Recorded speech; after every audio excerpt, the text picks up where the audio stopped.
करके तो कर्म से सुख मिलेगा, कर्म से सुख मिलेगा और ज्ञान से शांति मिलेगी। कर्म से शांति नहीं मिलेगी, कर्म से शांति नहीं मिलेगी।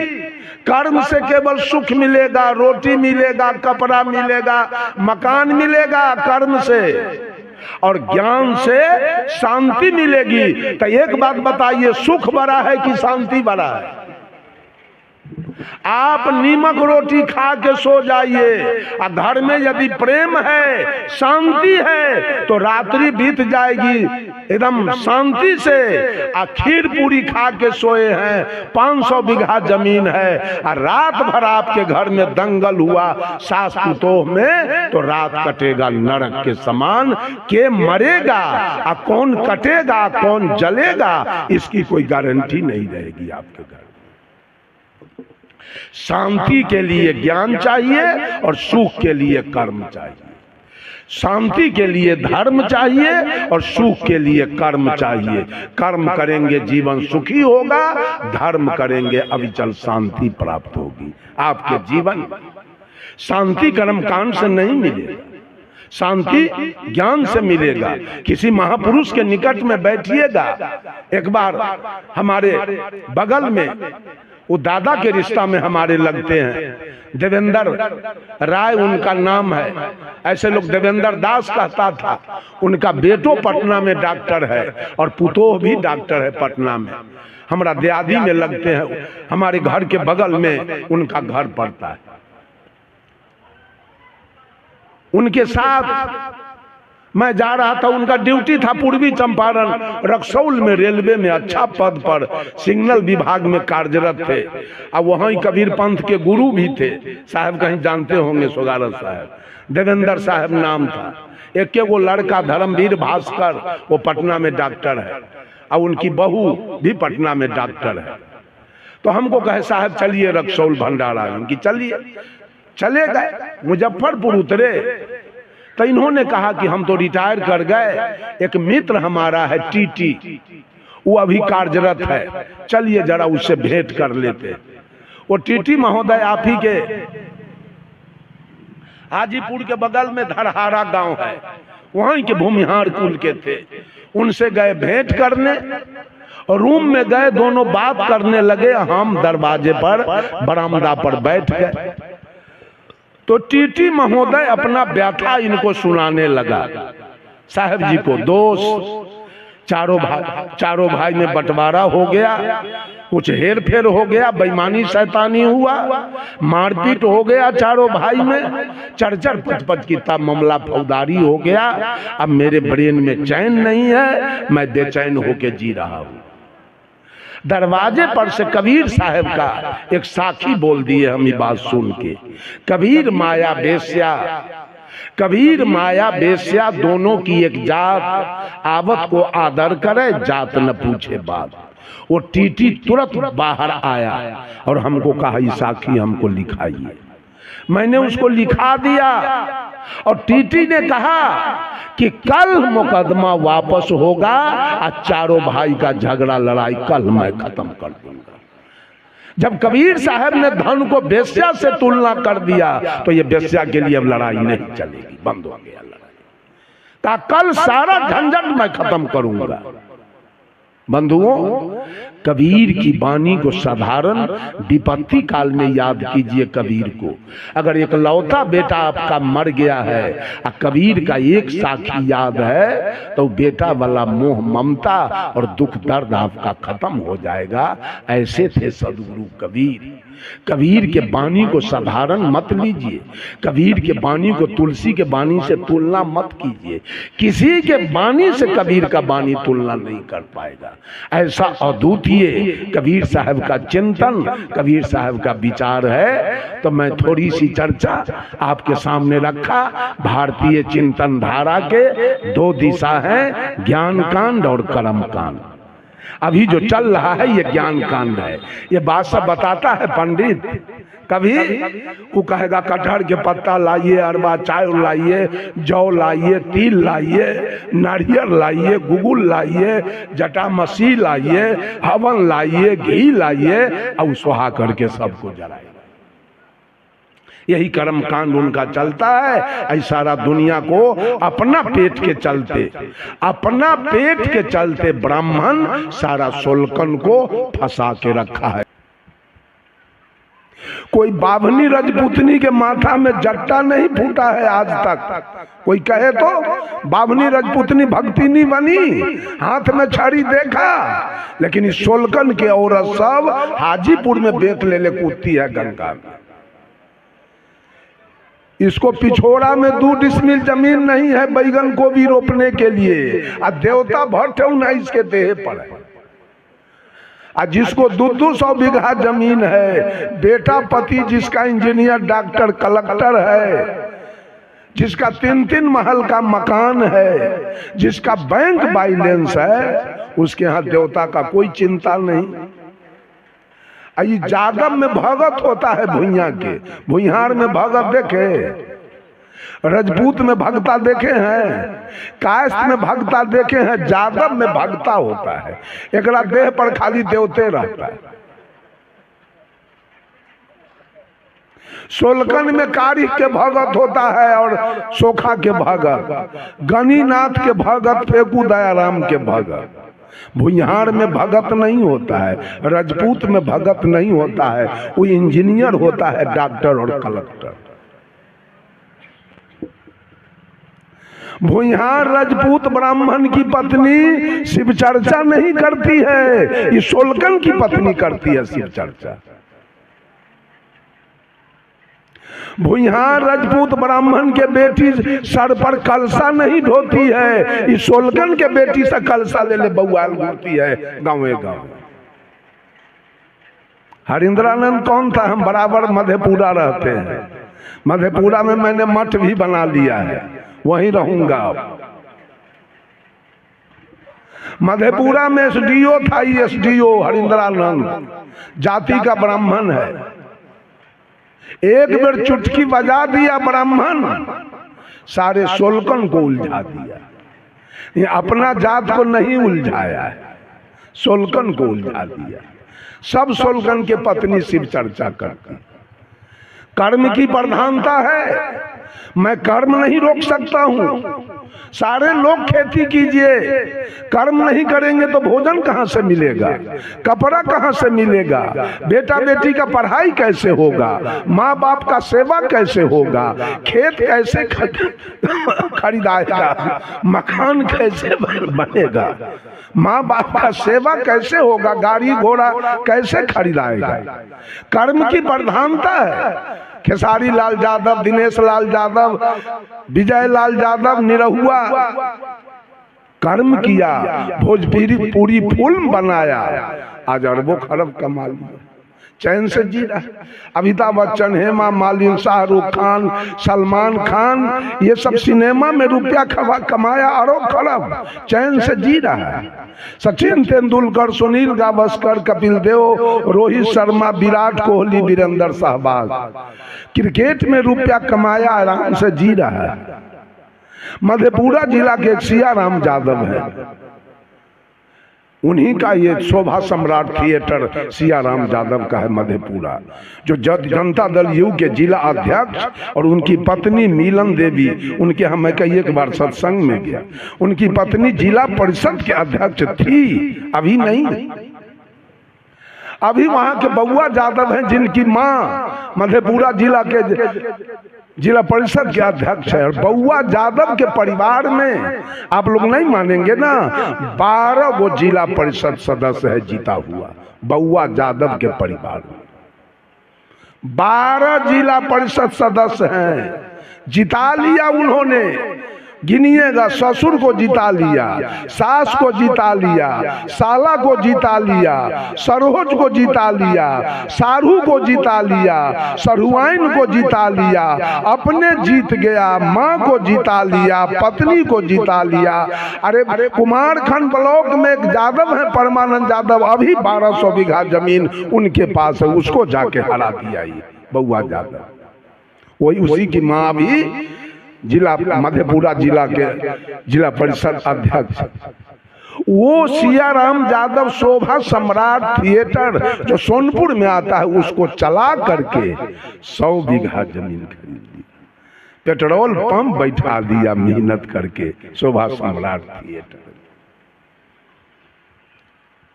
बंधुओं, साहब कबीर रात रात भर कपड़ा बुनते थे, मोहम्मद साहब बकरी चराते थे, ईसा मसीह भेड़ी चराते थे, भगवान कृष्ण गाय चराते थे, विश्वकर्मा जी लकड़ी लोहा का काम करते थे, सुपच भगत सुप डगरा बीनते थे, रैदास जी जूता टांगते थे। कर्म की प्रधानता है, कर्म नहीं करेंगे जिएंगे नहीं, कर्म करें लेकिन कर्म कांड में न फंसे। आप जीने के लिए भी कर्म करते हैं, अब मुक्ति के लिए भी कर्म करते हैं। ये बाबा ना के क्या कराता है, ज्ञान कांड की कर्म कांड, ओम पवित्रो स्वाहा रखू तहिया 151 रुपया। क्या कराया आज तक पंडित जी, ज्ञान कांड करा दिया, ज्ञान की बात बताया, किसी को कहा आज तक कि बेटा बेटी को पढ़ाना चाहिए, किसी औरत को कहा कि सास ससुर के सेवा करना चाहिए, किसी औरत से कहा कि पति की आज्ञा का पालन करना चाहिए, किसी से कहा मांस मछली नहीं खाना चाहिए, किसी से कहा खैनी बीड़ी नहीं खाना चाहिए, कहा आज तक ज्ञान की चर्चा उसने कभी नहीं किया। वो कर्म की बात बताएगा अपने स्वार्थ की, बैनाथ धाम जाना चाहिए। क्यों? बैनाथ धाम में उसी का गोतिया देहात बैठा हुआ है माल लेने के लिए। वो कहेगा गया जाना चाहिए, वहां भी उसी का गोतिया देहात बैठा हुआ है माल लेने के लिए।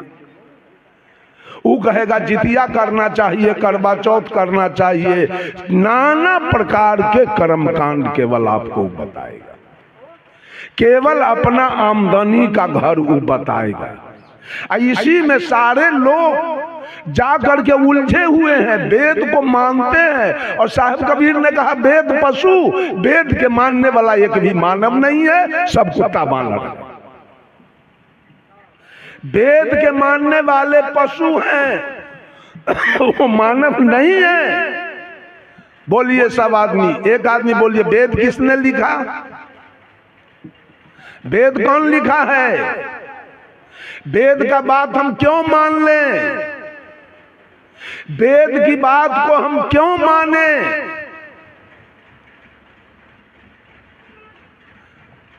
अगर पूरे विश्व के अंदर साहब कबीर ने कहा झगड़ा एक बरो हो राजा राम, जो निर्वारे सो निर्वाण, ब्रह्म बरागी जहां मां से आया, वेद बरागी जिन उपजाया, ई मन बरा कि जही मन माना, राम बरागी राम ही जाना, भर में कबीरा फिरे उदास, तीर्थ बरागी तीर्थ के दास। साहब कबीर कहते हैं दुनिया के लोग झगड़ा एक बरो हो राजा राम। सदगुरु कबीर ने राजा किसको कहा? इस धरती तल पर सबसे श्रेष्ठ प्राणी कौन है? मानव। मानव को सदगुरु कबीर ने राजा कह के पुकारा है। सारा अधिकार तुम्हारे हाथ में है, इसलिए मनुष्य को कबीर साहब ने राजा कहा। 4 प्रकार के जीव धरती तल पर निवास करते हैं। इसी को परोक्ष रूप से हम 84 कहते हैं। 4 माने 4 और राशि माने खानी, अंडज पिंडज उष्मज और मानव, यही 4 प्राणी हैं। अब इनकी निश्चित जनसंख्या क्या है वो हम नहीं जानते हैं, बहुत गवैया लोग जानता है। इस चारों में मानव श्रेष्ठ है। आपको सदगुरु कबीर ने राजा कह के पुकारा है।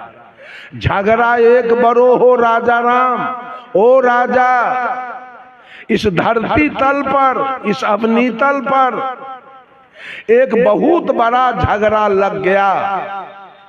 क्या लगा है? कबीर को छोड़कर और बुद्ध को छोड़कर जितने धर्म धुरंधर लोग हुए, जितने धर्माधिकारी लोग हुए, जितने धर्म के ठेकेदार लोग हुए, जितने धर्म के प्रवर्तक लोग हुए, सबने ये निश्चित कर दिया कि मानव से अलग, जीव मात्र से अलग, परोक्ष में, आकाश में एक परमात्मा की सत्ता है जिसके कृपा से पूरी सृष्टि चल रही।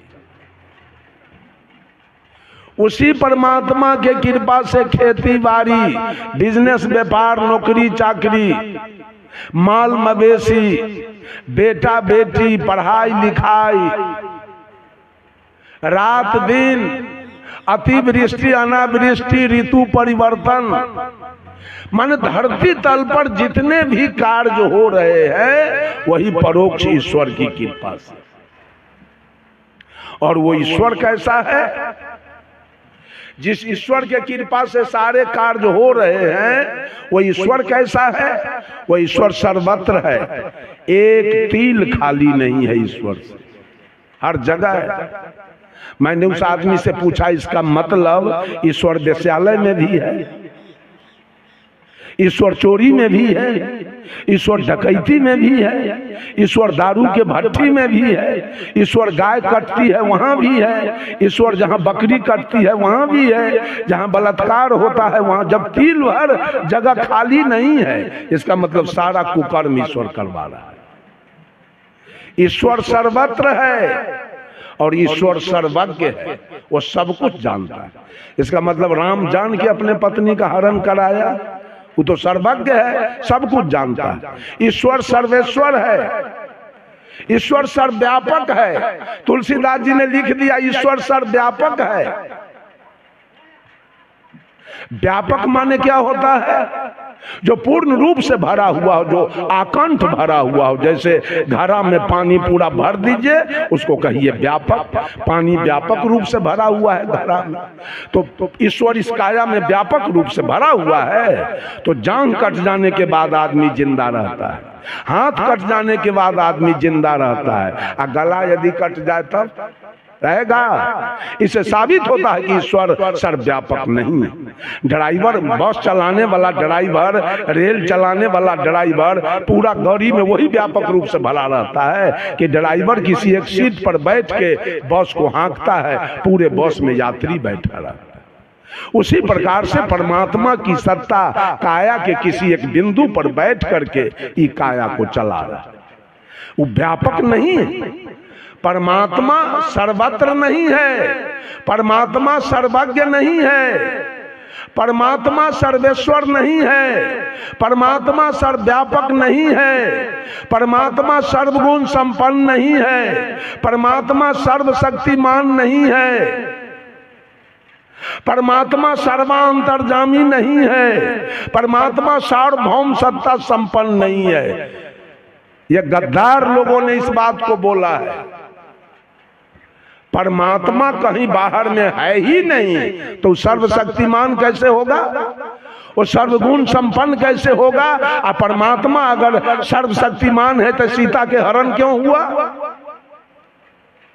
परमात्मा जब सर्वशक्तिमान है तो 16वीं शताब्दी में मोहम्मद गजनी जब सोमनाथ के मंदिर पर चढ़ाई किया, वहां के लोगों ने पंडा पुजारी से कहा कि तैयार हो जाइए, मोहम्मद गजनी आ रहा है लूटने के लिए।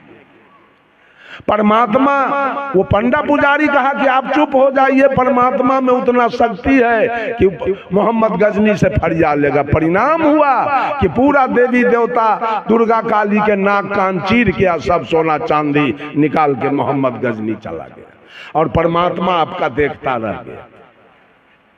जब 1392 ईस्वी में तैमूर लंग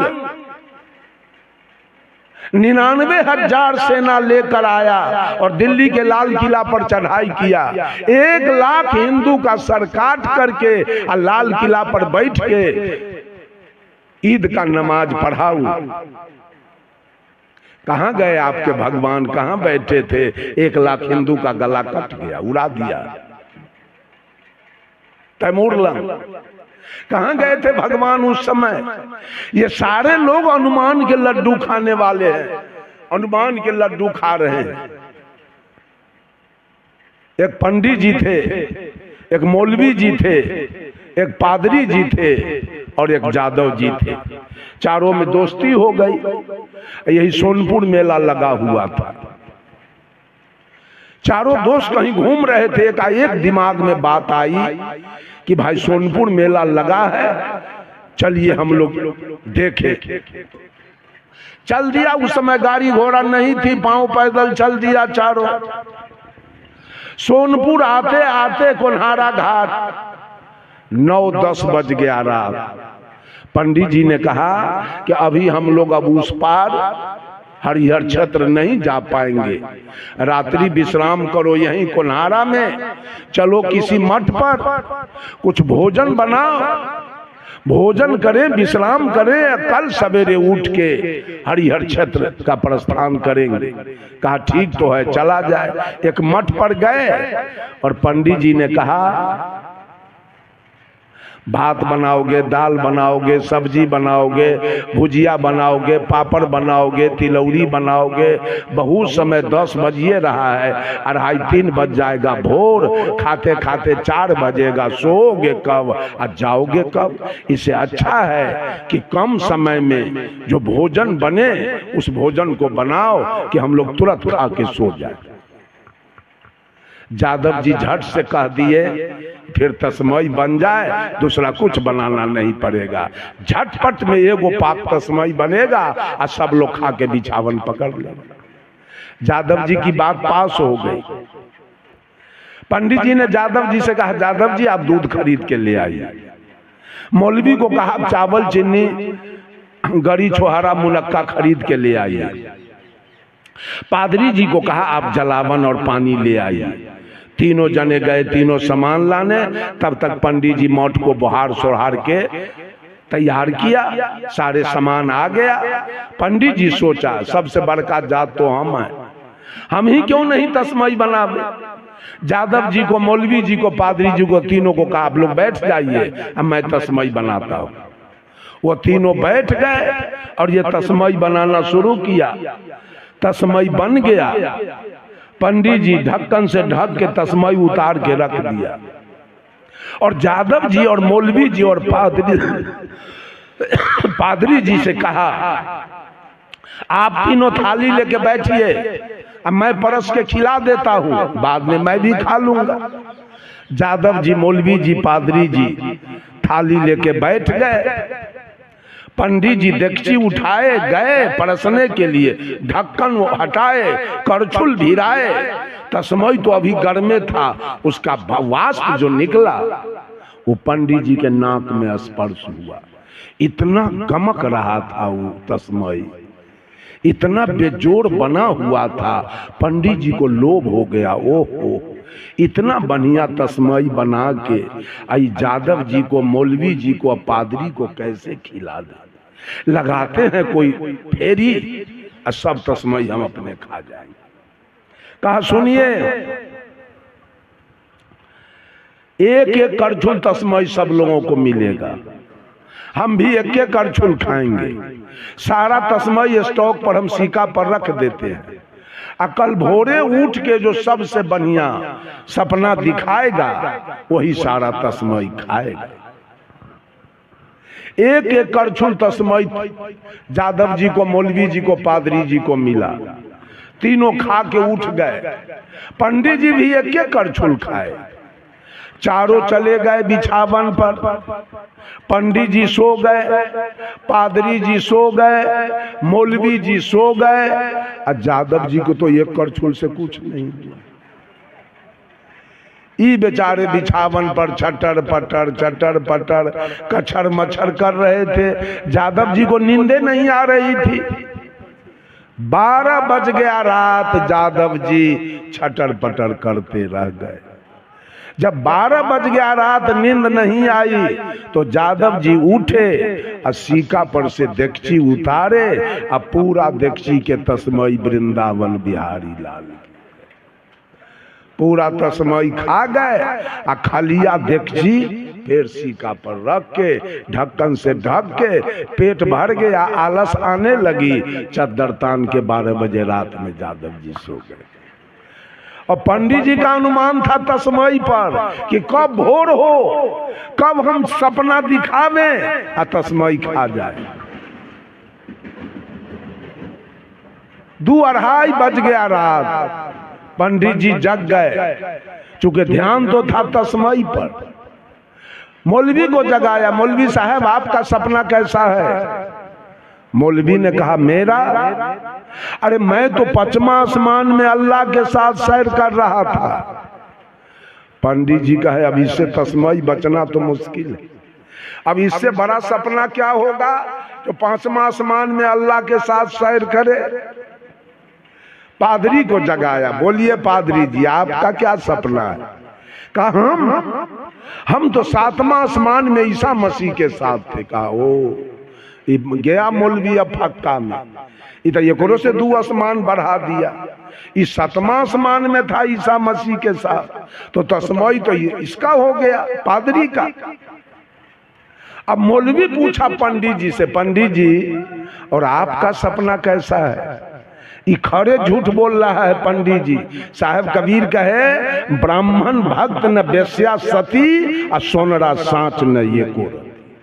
बाभन कभी भक्त नहीं हो सकता है, वो अहंकारी जात है, उछलिया है, वो बेईमान है। उसको लोग प्रणाम पंडित जी कहता है और दुनिया को पार उतारने का ठेका वो लिया।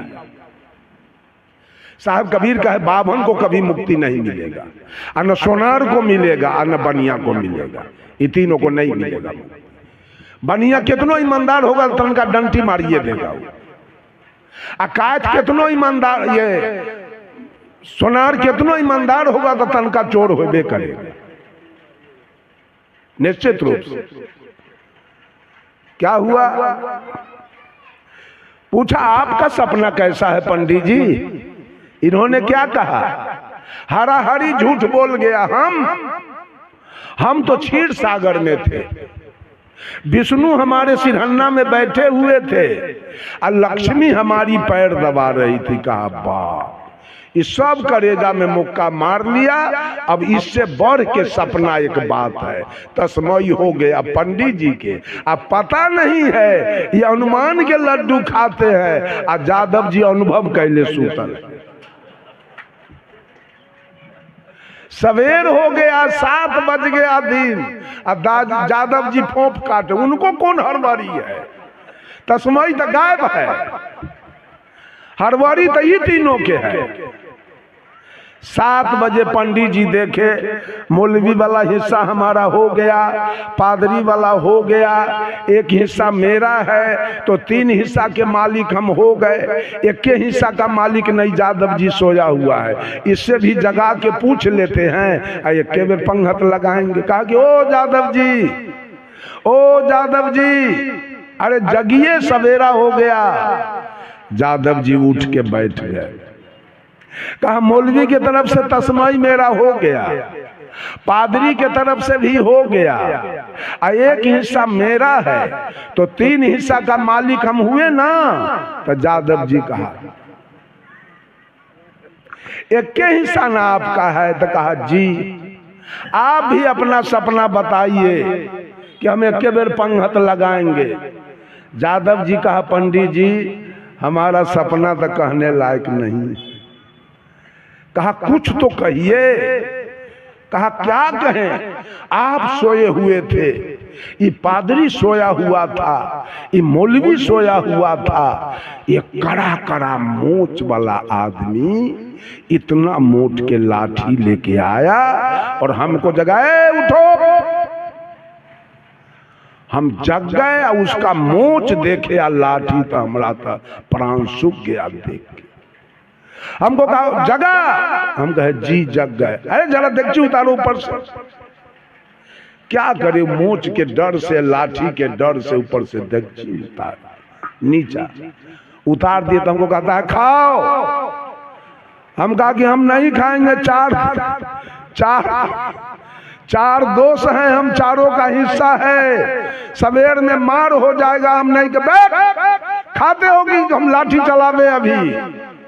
पंडित जी पेट तो हमको 1/4 में बढ़ गया, लेकिन मोच के डर से और लाठी के डर से लागल सारा तस्मई हमको खाना पड़ा। यही तो हमारा सपना है। कहा बेवकूफ कहाँ के, जिस समय मोच वाला आया, लाठी वाला आया, उस समय हम लोगों को जगा लेना चाहिए ना। यादव जी कहा आप तो कमाल की बात करते हो पंडित जी, ये मुसलमान ना 5वां आसमान में सुतल सैर कर रहा था, पादरी 7वां आसमान में था, आप क्षीर सागर में थे। अभी जगाने हम 5वां आसमान जाते कि 7वां आसमान जाते कि क्षीर सागर जाते कि डंटा खाते कि खीर खाते। इस सारा दुनिया अनुमान का लड्डू खा रहा है।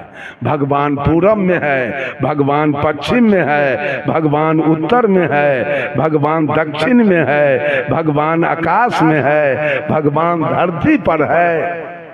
कहां कहां है? कबीर साहब एक महिला से पूछे, कहो रे सखी एक बात कहूं। ऐ सखी एक बात पूछ रहा हूं। कहा पूछिए। कहाँ खसम ठहरायो जी। सखी तेरा दुल्हा कहाँ रहता है? दुल्हा मीन्स परमात्मा। तेरा दुल्हा कहाँ रहता है? तेरा परमात्मा कहाँ है?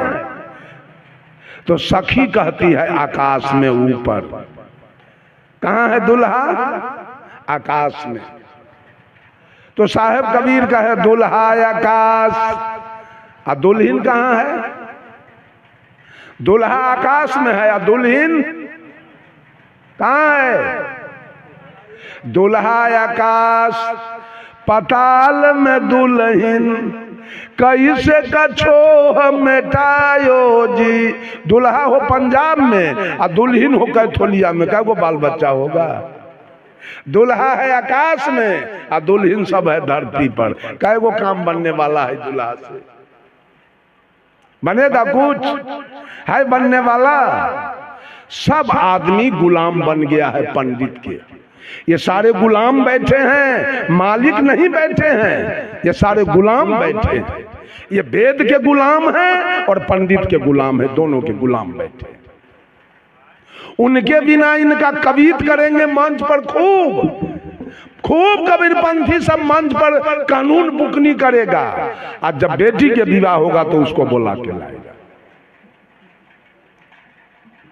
जब बेटा का विवाह होगा तो उसको बुला के लाएगा, माँ मरेगी तो उसको बुला के लाएगा, और बाप मरेगा तो उसको बुला के। उसके बिना इसका काम नहीं चलने वाला।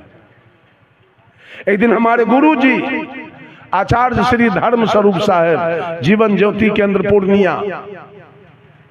पूर्णिया कोट में उनका मठ है। वहां एक्सप्रेस गाड़ी पहले नहीं रुकती थी, अब तो रुक रही है। वहीं से खुलती है आपको जनहित पूर्णिया कोट से, जहां साहब गुरु जी का मठ है, वहीं से खुलती है आपको ये जनसेवा। जानकी भी अब वहां रुक रही है। पहले गुरुजी को कहीं जाना पड़ता था तो जाते थे पूर्णिया जंक्शन, वहां जाके गाड़ी पकड़ते थे। साहेब जी गए पूर्णिया, जाड़ा का समय था। एक संभ्रांत परिवार का बूढ़ा 80-85 बरस के, ऊनी के कुर्ता, ऊनी के बंडी, मुफलर, टोपी लगा के, चश्मा, खादी के धोती, चमड़ा वाला जूता, मोजा लगा के प्लेटफार्म पर बैठ के अखबार पढ़ रहा था। गुरुजी बैठ गए बगल में जाकर, पढ़ते पढ़ते अखबार वो बुढ़वा एक के बेर सीट पर से उलट गया नीचे। हल्ला हो गया, क्या हुआ? मिर्गी आ गया। सब लोग दौड़ के आए, बाबा क्या हुआ, क्यों गिर गए? गिरा क्यों मालूम है? मधुबनी जिला में, सुपौल जिला में और नेपाल में घोषिन यादव की जनसंख्या बहुत ज्यादा है। वो यादव को आप लोग नहीं जानते हैं, हम लोग जानते हैं। बहुत ऊंच कोटि का यादव है। उसकी पत्नी घर से नहीं निकलती है घोषिन यादव की। अब तो मजरोठो किस्नौत में ब्याह करना अब आके शुरू किया है, पहले नहीं करता था। ये घटिया किस्म के यादव है, वो जमींदार टाइप के है। अभी दरभंगा में सबसे टॉप डॉक्टर आया है वो घोषिन यादव है, एसएन गोइत उनका टाइटल है। बनरईत, झखरईत, गोइत, कुशियत, ये अरगरिया, ठरिया, बुधनगरिया, भुसकुलिया, पगहिया, मगरदैता, गुरमैता, विराजित, एक टाइटल में विवाह नहीं करते हैं। अब बड़े बड़े उनके घर में इंजीनियर, डॉक्टर, कलेक्टर, प्रोफेसर। एक जोगिंदर गुरमैता है आपको यहाँ सुपौल जिला में। अभी 350 बीघा जमीन उनके पास जोगिंदर गुरमैता के पास है। अभी एक है मनोज की विनोद, घोषिन यादव है। उसको जब दलान बनाते हम देखे तो हमको बुझाया कि आधा किलोमीटर में पक्का का दलान बना रहा है। हम कि इतना लंबा क्यों बनाते हैं जी? कहा 350 बीघा मकई है, उसका भुट्टा कहाँ रखाएगा? इसी में रखाएगा। इतने धनी लोग हैं यादव लोग। वो अखबार में लिखा हुआ था कि फलाने अरगरिया का बेटा यूपीएससी कंप्लीट कर गया, वो आईएएस हो गया, कलेक्टर। ये सुन के वो बुढ़वा बेंच पर से उलट गया, इसलिए कि वो ब्राह्मण था। देखा कि यादव का बेटा यूपीएससी पास कर गया, कलेक्टर हो गया। इस दुख से उलट गया वो बेंच पर से नीचे। अब उसको ही ग्वार बिलार सब खून पूजने के लिए बोला के लाता कि हमारा बाप के तन स्वर्ग भेज दीजिए, हमारा बाप के तन सतलोक भेज दीजिए। अरे उसको बस चले तो आपके बाप को 80 कुंड नरक में भेज देगा, ग्वार के सतलोक भेजेगा। इतना बुड़बक है। सोलकन को भेजता है सतलोक, अब बैकुंठ और स्वर्ग में। ये कबीरपंथी सब नहीं सुधरने देगा देश दुनिया के। बाम से भला सुधार देगा, लेकिन कबीरपंथी से नहीं सुधरने वाला। मैं जाता हूं बाम सेफ के कार्यक्रम में, बराबर भागी लेता हूं बाम सेफ में, हर जगह जा जा करके। वो सुधार देगा देश को, लेकिन कबीरपंथी अपना लोभ के चलते नहीं सुधरने देगा कबीर मत को कभी। बंधुओं, मेरा समय तो कुछ बेसी हो गया होगा ना, 5 मिनट बेसी हुआ है। अच्छा, रात में फिर होगा समय। अभी मन संचालक के मर्यादा का रक्षा कीजिए, पालन कीजिए। बंधुओं, कभी ऐसा नहीं होने वाला।